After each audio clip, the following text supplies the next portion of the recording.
कुमार स्वामी नायक गोंगो लुगु लटोका radio Fiji 2 में पुराना गाना लगे हमें बहुत अच्छा लगे। रेडियो फीजी 2 देश की धड़कन। Good evening, Fiji. In this bulletin, 14 deaths from dengue fever and leptospirosis. Police complaint over alleged corporal punishment. And church to implement social media policy. From the studios of FBC Suva, Jackie Spate. 14 people have died from dengue fever and leptospirosis to date, prompting the Health Ministry to declare an outbreak of the two illnesses.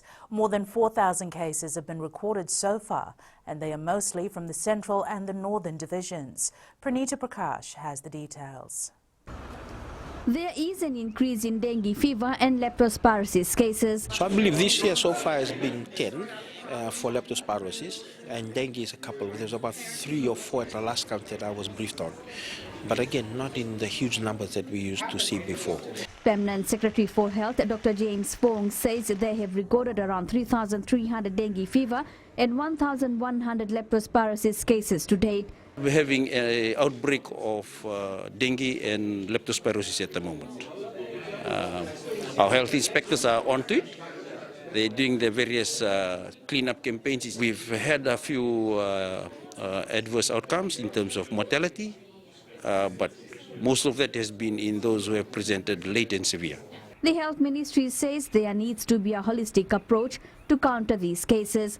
Fijians are being urged to clean their surroundings and continue practicing safe hygiene. Pranita Prakash, FBC News. The Ministry of Education has lodged a police complaint over an alleged case of corporal punishment at the Nandi Special School last week. This has been confirmed by Minister for Education Rosie Akbar. Security footage from the school showed a teacher allegedly physically assaulting a special needs student. The ministry immediately took action to terminate the school head and the teacher involved. Akbar says schools are safe places for children and any threat to their safety will not be tolerated. I think you know that we have summarily dismissed them, and the cases, I'm told, have been reported to the police, so we'll let the police take charge of that. Colonial War Memorial Hospital in Suva is the least improved public health facility, according to a pilot project on the improvement of health services. Speaking at the project's midterm review, Health Minister Dr. Ifiremi Wangainambete said they are working with CWM hospital personnel to address the issue. Sainiani Boiler reports. Fiji's largest hospital came last in efforts to boost services in the 6 facilities. It hasn't really gone down. It's improved from last time, but it's sort of plateaued. And again, CWM is a big institution on its own, so we need to get buy-in from everybody, and that's something that we're working hard with the CWM management. So that the project was piloted in maternity units, emergency departments, and the general outpatient and special outpatient departments. Dr. Wangainambete says some areas at the CWM hospital have improved, but others still need attention. Everybody, and again, the assessment that's done by the TUKIM assesses comprehensively right across the board. So there may be areas that have actually improved in CWM, there may be areas that need to keep on improving according to that concept, but this is something that we're more than happy to work with them. Project partner Fujita Planning Company Limited says the project and its assessment should continue despite the pandemic. However, we cannot stop. We should move forward and carry out the project activities for the Fijians' health. So hopefully we will be able to join you in the near future and working together for the further improvement of the quality and safety at the health facility in Fiji. The project implemented by JICA Fujita Planning Company Limited and the Health Ministry and is expected to be completed in March 2022. Sainiani Boiler, FBC News. The Methodist Church will ensure that its social media policy is strictly followed after a Facebook Live video showing a supposed healing session. Deputy General Secretary Ilyas Naivalu says Church President Reverend Epineri Vakandeo Vosa will be meeting with Reverend Ilyas Koroi, who was conducting the session.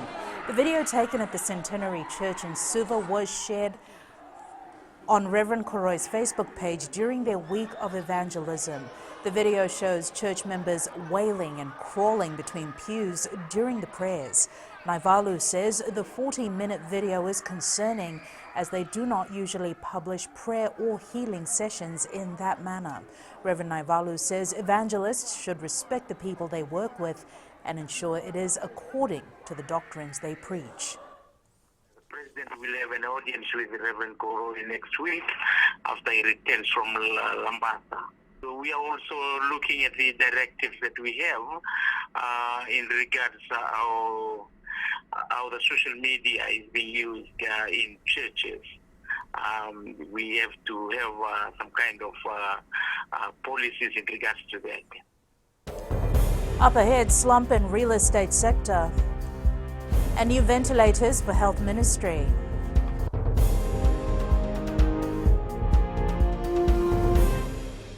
मैं तो दिल्ली में रहता हूँ और radio Fiji रोज सुनता हूँ। Radio Fiji 2 देश की धड़कन।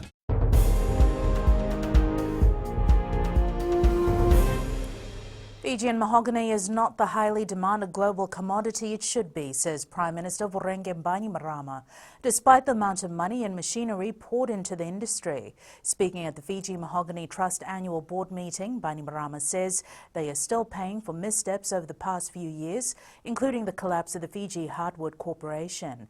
Kelly Vadhala reports.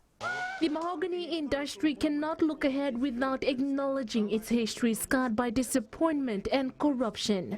I know our landowners are keen to put those years of disappointment and poor management behind them, as we all are. But if we don't take on the lessons from that history, we are doomed to repeat past mistakes. And it is Fijian landowners and Fijian taxpayers who will suffer for that short-sightedness. Prime Minister Vorenge Bainimarama says even in the new financial year when Fiji is facing economic challenges due to COVID-19, funding for the industry remains unchanged. Lots of ministries have seen cuts in the budget. My ministers and I have taken all taken pay cuts, but this industry's allocation has remained in full.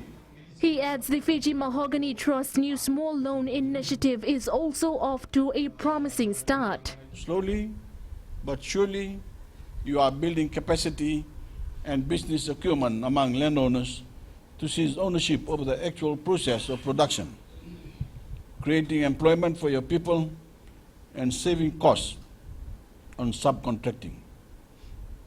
But we must carefully monitor and audit those loans to ensure they are generating solid returns. The Prime Minister says he believes in the industry and he believes continuing down the path management is charting, a path that sets landowners towards profit, self-sufficiency and sustainability. Kelly Vadhala, FBC News. The Real Estate Agents Licensing Board has noted a drop in the price of properties being sold in recent months. Board Chair Dr. Abdul Hassan says potential home buyers are being drawn to lots which are more suitable to their budget, while high-end properties up for sale are stagnant. Kritika Kumar reports. Statistics show that the real estate market has been slow, but the recovery process continues gradually.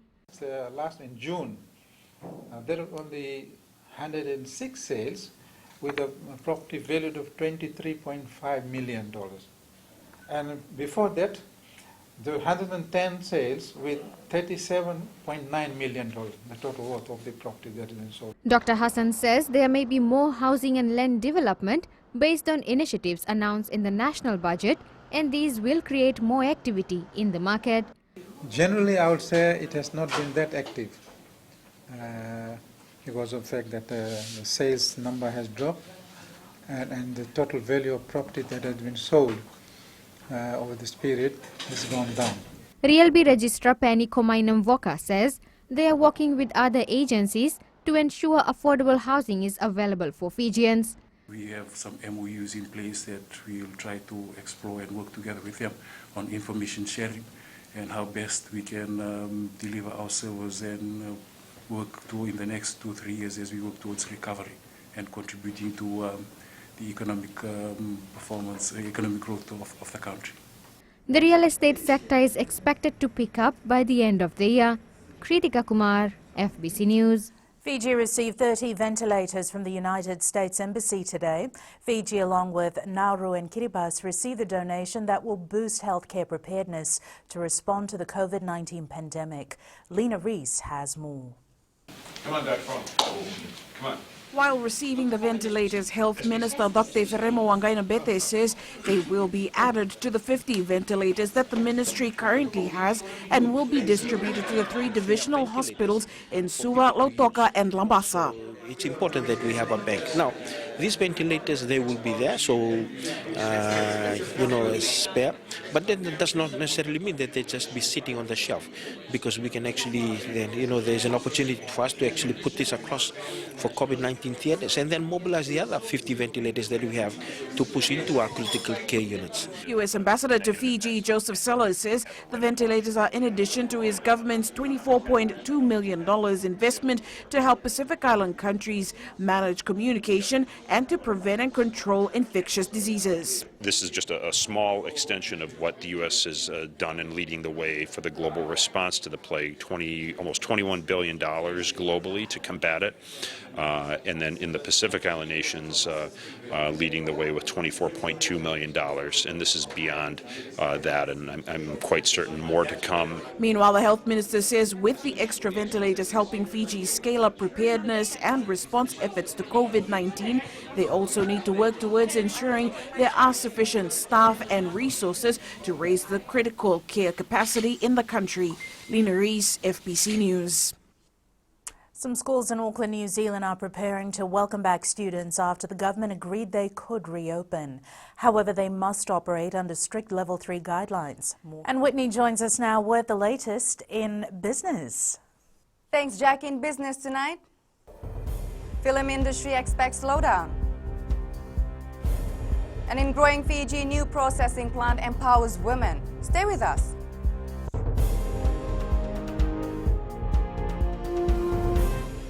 Pula natang ko apros lang kerse, ko erkraki. Do televizyon na varong na radio Fiji 1 nandomo ibiti. Radio Fiji 1 nandomo ibiti.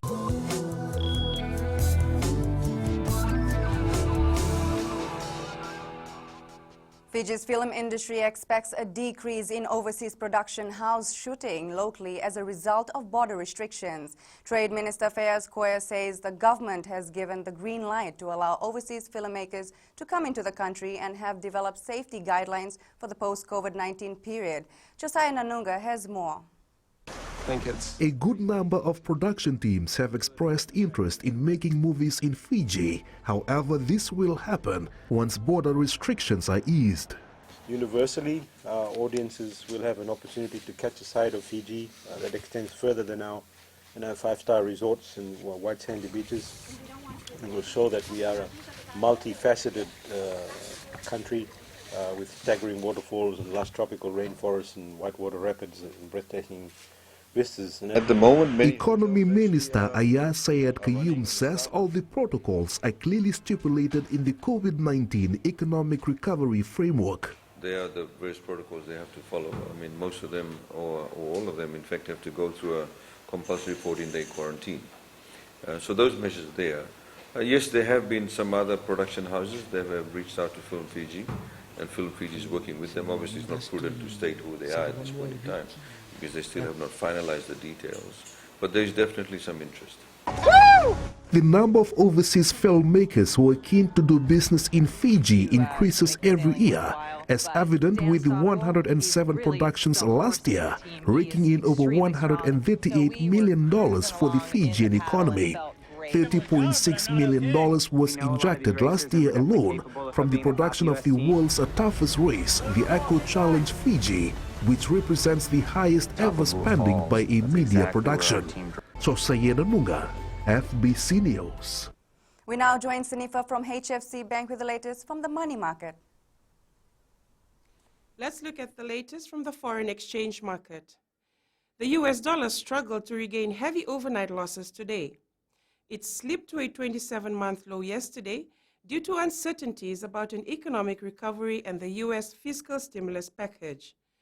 The US Federal Reserve's programs have pushed risk assets to all-time highs, and reduce the demand for safe haven currencies despite the fact economic data has painted a bleak picture for our U.S. recovery.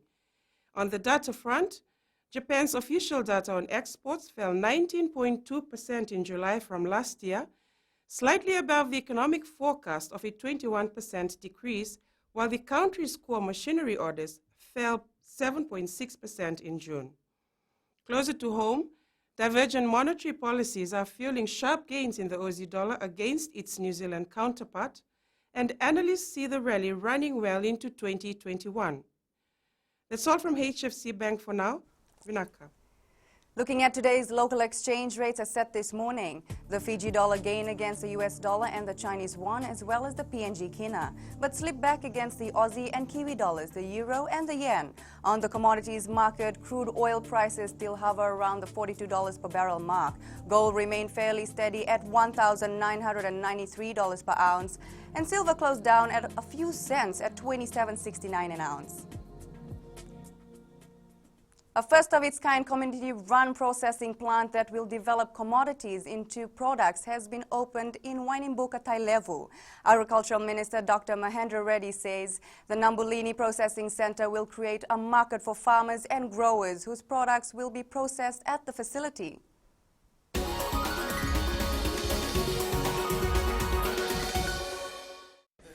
The government is considering using the Nambulini model in other parts of the country. We have decentralized through Ministry of Industry and Trade, through UNFEO. We have decentralized this facility here. We have upskilled you, we have trained you, and it becomes a model facility so that you can process it here right at your doorstep. The new facility has encouraged women's empowerment and created 30 new jobs. I used to be a stay-home mom, so this is my first job. It's very helpful because it is now a source of income for us. I come to work here because this factory will help our village. It will generate income and also lift our standard of living. This new development not only generates income for families in our village, it also helps youth to engage in work, and this will stop them from falling on the wrong side of the law. The Wainunga Cooperative specializes in producing edible chips from root crops such as cassava and sweet potato. Ritika Pratap, FBC News.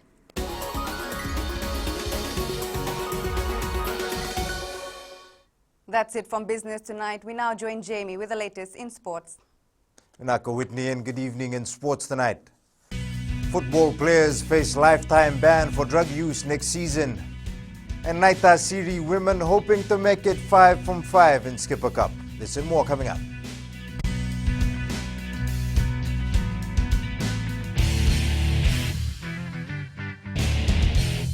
My name is Neha and I'm from Karavi. And Mirchi FM, it's hot. Mirchi FM, it's hot.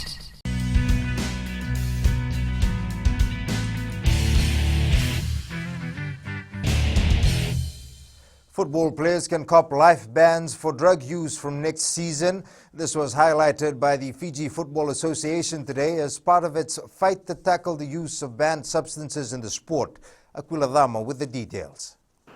The Fiji FA is committed to ensuring the sport is drug-free and players will be dealt with accordingly if they are caught using banned substances. We want to do this as we are the only sporting organization doing it, because from next year, 2021 January, FastNock with their own anti-doping is coming on board and everything, and it's a very strict, stringent policy like WADA, and somebody caught, they're banned for life.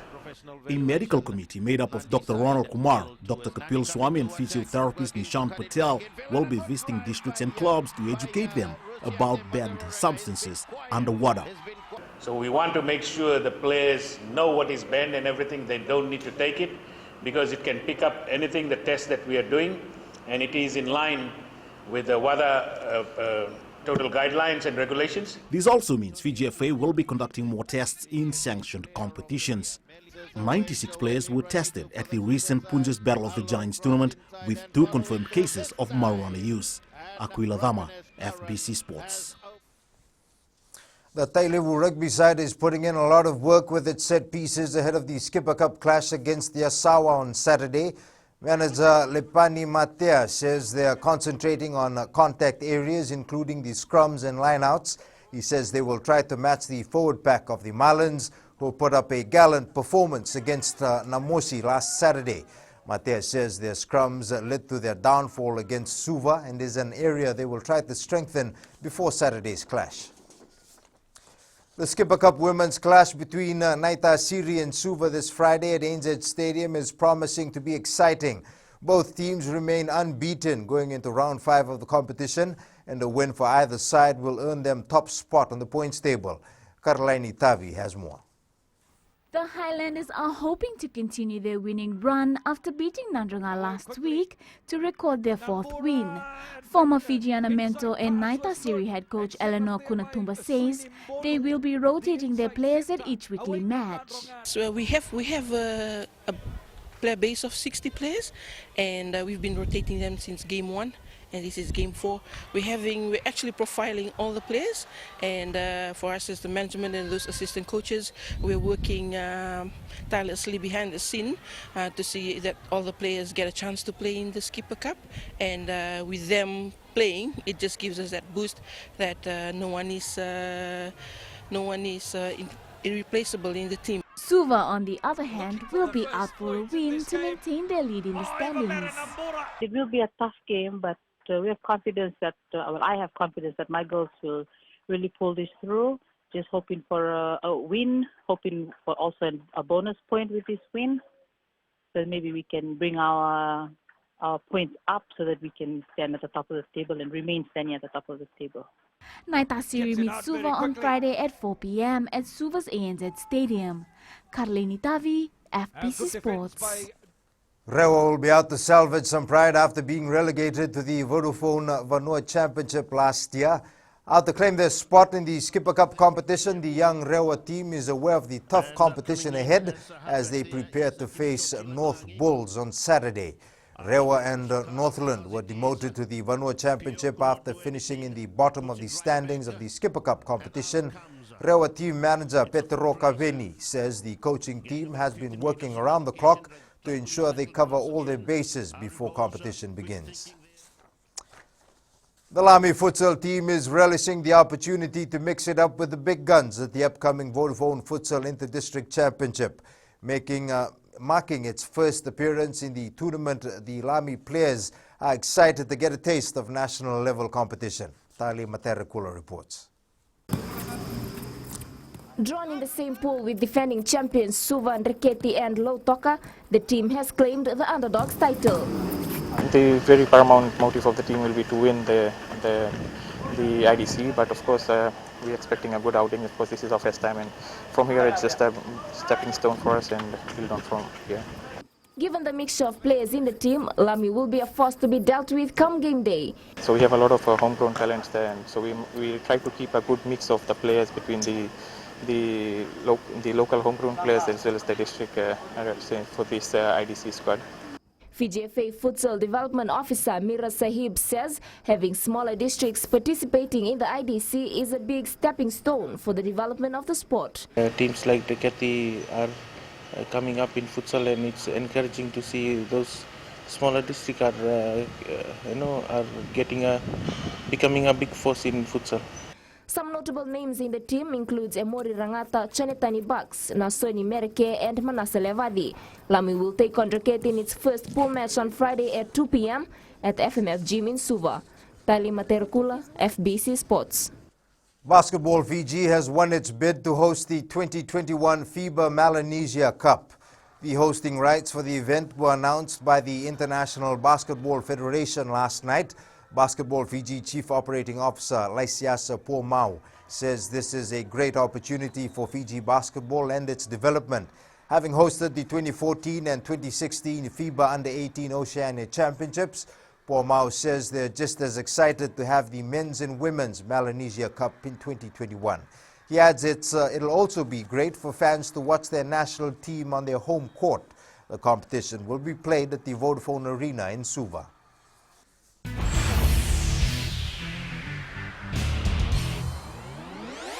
In today's play of the day, the Gallagher Premiership Rugby kicked off over the weekend with some fireworks. One of the tries of round one was scored by Gloucester hooker Jack Singleton in their 44-15 win over Worcester.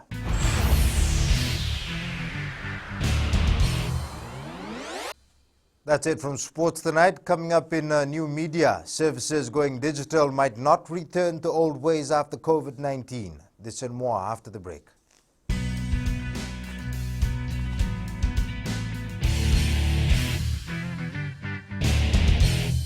Hi, Bula. I'm Selai from Nandi. I love Gold FM, only the classic hits. Gold FM, only the classic hits.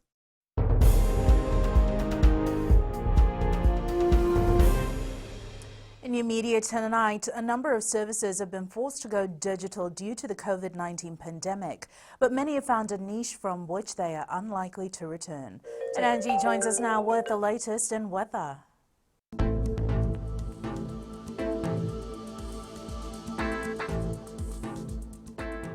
Good evening and welcome to the Weather World. A lot of changes have been witnessed, from nice sunshine to dull and gloomy spells. It's not the weather story of the nation, it's just some areas. I know we all appreciate sunshine, but once in a while, we need rain too. Now moving over to see the other centers. In the west, it's nice and clear. Very light showers dropped by 4 today, but that quickly cleared up. Eastwards from Pack Harbour to Suva, sunshine for breakfast and rain for dinner. And up north, the northerners and nearby smaller islands will get more showers than those in the central and western divisions. At sea, southeast winds 20 to 25 knots, rough seas. Turning to the tides, low tide at 12:51 a.m. with high tide at 7:01 a.m. Sunrise at 6:22. For tomorrow, good news, rainy clouds will clear away. That's a good sign when the weekend is quite near. Tomorrow's temps, Suva and Bao will be a little chilly at 20 degrees. And looking further on to Friday, final weather in the bag. Looking forward to it. That's all the weather news from my end. It's back to Jackie. Thanks so much for that, Angie. In Fijian Pulse tonight, we asked, what should communities do to halt the spread of dengue fever and leptospirosis?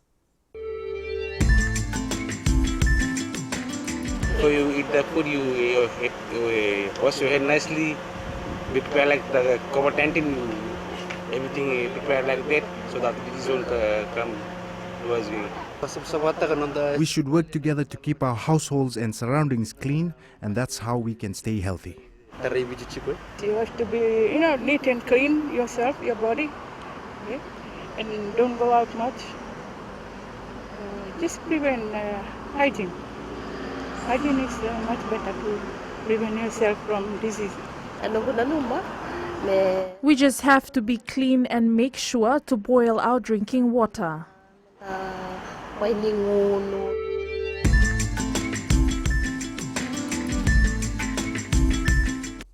And in the world of the weird and the wonderful, hearing impairment hasn't stopped a Syrian woman from becoming a growing YouTube star.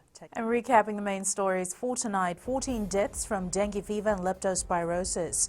Police complained over alleged corporal punishment, and church to implement social media policy.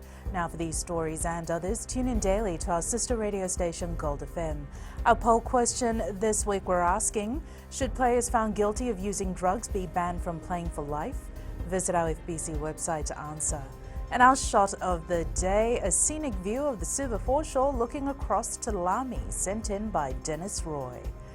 And you can send us newsworthy pictures to email fbcnews@fbc.com.fj, our Facebook page and our Twitter page at FBC_news. That's your news for tonight. Until tomorrow, from the team and I, stay safe. Bye for now.